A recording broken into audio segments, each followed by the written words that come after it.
Kartay hara sat barıp dağılınca. Şöyle.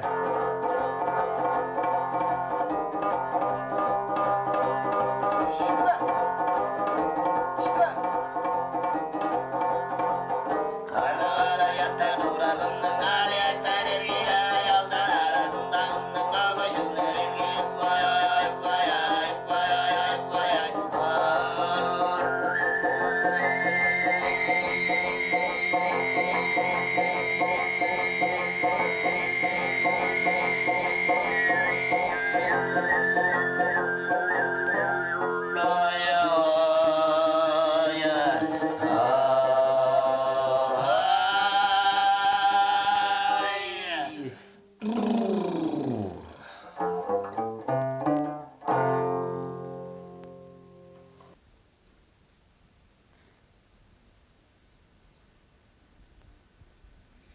Çorabıya darmını cula cula badada duncu cudarudan orada cindar arambada da vay ay ay vay ay vay ay ay vay ay hadi hadi yağdar bunlar hadacılar badada kara inin onlar eder kablar rabdır vay ay ay vay ay vay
think it's clear that we've got to eventually get a systematic understanding of this new kind of fuzziness that's involved in string theory. There's the quantum fuzziness, and then there's the stringy fuzziness.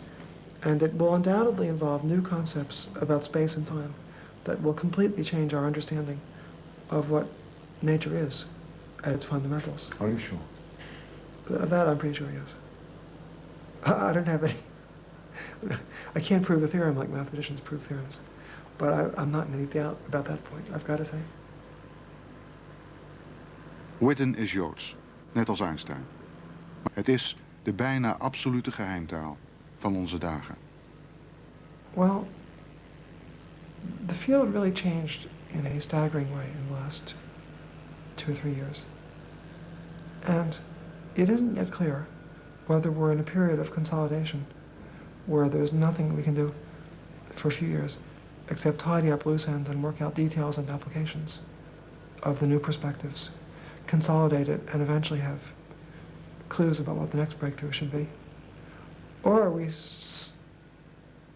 still in a stage where we could synthesize something completely new if we just put our mind to it? So there's a big tension over that in my mind.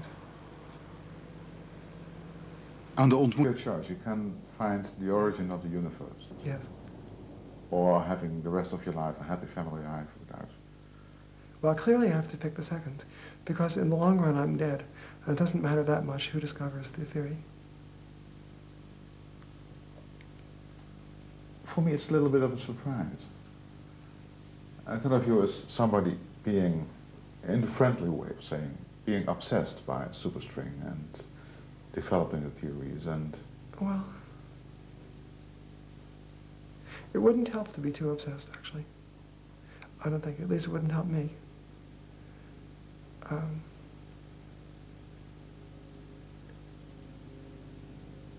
There's only so much you can do. I've often found in my career that if new ideas were developing too fast, I just missed things. So I just have a feeling that there's a limited rate of progress I can make, no matter how hard I work.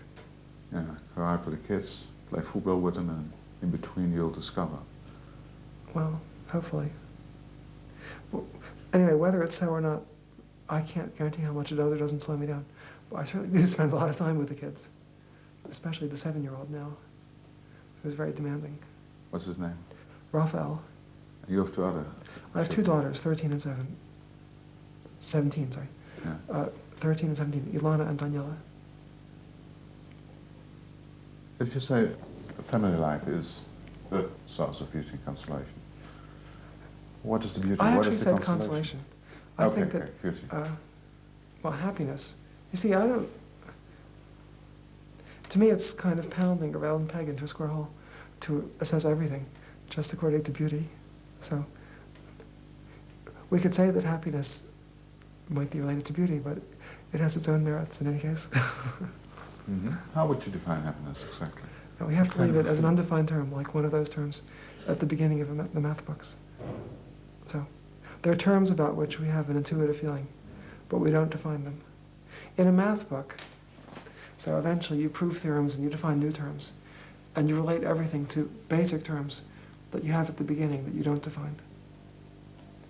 So, there are concepts like consciousness and happiness about which we have an intuitive feeling, which I believe we share. Or beauty, or consolation.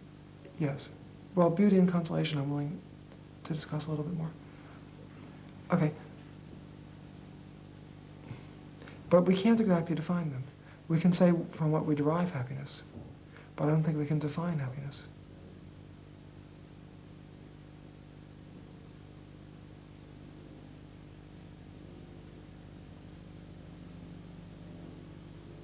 We can describe it.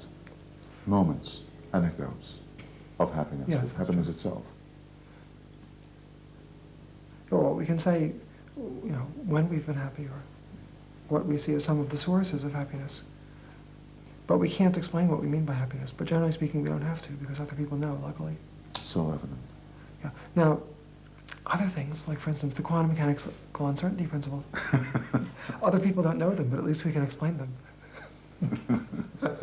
That's the way it is, you see. The things we can't explain, luckily other people know. You read the Bible as a kid? Or? Yes, actually, to some extent in Hebrew, in Hebrew school. Do you remember what kind of mental picture you had about Yahweh, the Creator, as a child? Well, I think I've been a skeptic for as far as I can remember. That is to say, no picture. No. There was no Creator. Well, Or I'm not going to express opinions, but as a general matter, I say that my attitudes were agnostic or skeptical for as long as I can remember. the skepticism. What was it? What did you think about? For instance, the beginning of the universe, or infinity, the end of the universe. I don't remember a lot of curiosity about the beginning of the universe No? growing up.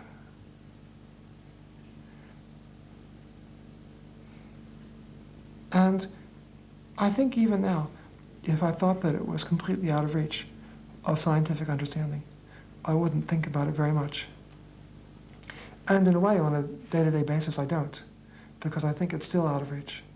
But I think that getting a better understanding of what the Big Bang was, although it's not at hand in terms of our science nowadays, is something we can imagine being at reach with some reasonable extrapolation of what we're doing into the future. I think that it's kind of clear that the Big Bang is where the physical theories that I'm interested in, quantum mechanics and general relativity, and their unification, is important. And to the extent we make progress with it, it's quite likely there will be a basic new insight about the Big Bang. And although I think that's still pretty far away, it's kind of close enough that you can have some fun thinking about it now and then. What's the fun? Oh, the fun is trying to imagine how a problem would be solved, even if you know you can't solve it yet. In the specific case of what the beginning of the universe was, at first sight, just at a naive level, it looks like it involves some contradictions. If the clock started at a certain time, what was there before they started? What was before the beginning, and how were the clocks started? It seems like these are issues that involve contradictions, but usually in science, if there's an apparent contradiction, it's because there's a hidden assumption being made in the way the question is asked. And when you probe more deeply, you eventually learn that if you correct the hidden assumption, there isn't a contradiction anymore. I certainly think that'll happen concerning these naive questions about the beginning. And to my way of thinking, the first really modern idea about how that would be, even though they didn't solve the problem, but the first modern idea about how the problem might be solved, of making sense of the beginning, was by Wheeler and DeWitt, who in the 60s recognized that the notion, what was there before the clock started, is tied to assuming that there's something called time in the universe. Time is a very good and useful concept under everyday conditions, but many things we take for granted in everyday life have turned out in physics only to be approximations. Wheeler and DeWitt pointed out that what should happen when quantum gravity is important is that the notion of time is only an approximate notion. There's a little bit of fuzziness in the concept of time. It doesn't bother us because the error in our watches, for instance, is much bigger than the fuzziness that comes from quantum gravity. But as you get back toward the Big Bang, this fuzziness in the notion of time would be important. So the concept of Wheeler and DeWitt was roughly that the more you get back to the Big Bang, the less you can make sense of the notion of time. And ultimately, therefore, a question such as what was there before the clock started won't make any sense. Because back at what we informally called the beginning, the concept of time didn't make sense. Like I say, I don't think this is the complete solution, but I do expect it'll turn out that they were on the right track. Yeah, if I say, like Leon Lederman, before the beginning, the only things that were existing were the laws of nature, a kind of Platonic archetype of God. Well, I won't accept the last statement about the Platonic archetype, but I also want to say specifically that the notion of the beginning then won't have a precise meaning, because the notion of the beginning refers to time. So there'll be a physical system that obeys laws which are subtle to describe, but time isn't one of the basic concepts. time is an approximation that makes sense when the time is big and doesn't make sense when the time is small. I have trouble seeing exactly how to convey this thought to people who don't usually work in physics. Yeah. I'm tempted to draw a picture, though. The picture I would draw. So here I'm going to have time going up to the extent it makes sense. And then, at a given time, this is the universe. That's space. And that's fine. But now, instead of having a cigar, let's say, here I've plotted space as a circle, and time goes up and down. Yeah. Now I'm going to just close it off like a regular cigar back here. So here, time and space get mixed up. And you should imagine that this is a very fuzzy region that you can't really think about using any concepts you're used to. Back in this region, you can't really make sense out of time. So there's this picture that'll eventually make sense. And you can apply your familiar notions up here, but you can't apply them back here. And the problem of understanding the Big Bang will eventually be to find the laws by which you can describe this whole picture, even though you can't really apply your intuition to this part of it here, which is what we usually informally call the beginning. I don't know if that shed any light on the matter. Yes, some.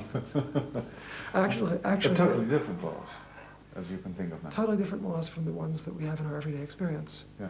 And even, you must realize that the laws that, as physicists know them now, are quite different from our everyday experience. But I should imagine that there are a few steps beyond that to be able to set up that picture that I was sketching. There's a version of Wheeler and DeWitt which is a little bit more precise, that was by Hartle and Hawking, which they called the no-boundary universe. It kind of inspired the picture I drew. I don't know exactly if it's closer to the truth, although it certainly may be. A no-boundary universe. What do you mean?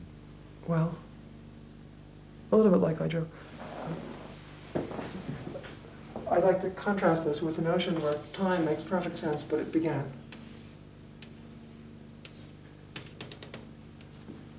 So this is time zero here, and that's the beginning. But I'm going to put a question mark because I'd be pretty skeptical of this picture being right. I'm just trying if to there draw was an any beginning, illustration. if you don't define time. Yeah. Right. But then we imagine at time zero the universe was born and it evolved from there. And then in this picture, there's a boundary of space-time, which is this curve here, and you need to give what physicists call initial conditions. You need to say what there was at the beginning. And then the question would arise, why just those initial conditions were what we started with? Well, Wheeler and DeWitt said this would be wrong because our concepts would be fuzzy near what we usually think of as the beginning. And Hartle and Hawking tried to make it a little bit more precise by saying that there wasn't a boundary, but instead there was a closed world, but which I roughly drew